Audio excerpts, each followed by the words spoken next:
کہ فوت شدگان کی طرف سے قربانی یہ جائز ہے یا نہیں؟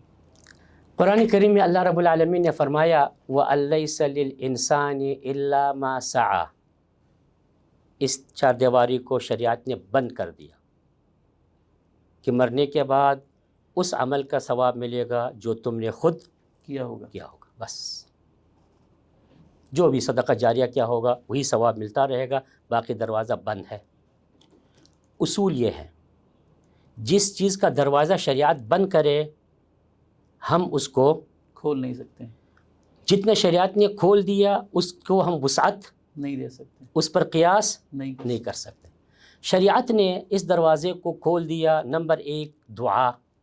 کوئی بھی مومن فوت شدگان کے لیے دعا کرے تو ان کو پہنچ جائے گا۔ جی، ربنا اغفر لنا ولاخواننا الذین سبقونا بالایمان۔ سمجھا، یہ دروازہ شریعت نے کھول دیا۔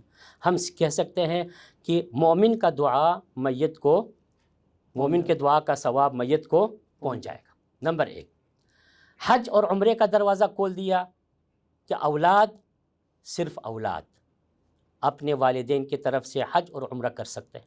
جی، نمبر تین، صدقہ خیرات جاریہ ہو یا عام صدقہ ہو، جی جی اولاد اپنا والدین کی طرف سے کر سکتے ہیں۔ ہمارے پاس حدیث ہے، جی، سعد رضی اللہ عنہ نبی صلی اللہ علیہ وسلم کے پاس آئے، میری ماں فوت ہو گئی اچانک اور کچھ بول نہیں سکی، جی جی، اور میری ماں کی عادت تھی کہ وہ صدقہ کرتی تھی، تو کیا میں ان کے طرف صدقہ کروں؟ نبی نے کہا کرو۔ جی جی، پھر پوچھا افضل صدقہ کیا ہے؟ نبی نے کہا پانی، تو اس نے ایک کنویں کو اپنا ماں کی طرف سے صدقہ کر دیا۔ صحیح۔ تو صدقہ خیرات جاریہ ہو یا غیر جاریہ ہو، اولاد اپنا والدین کی طرف سے کر سکتے ہیں۔ ہمارے پاس دلیل آ گیا۔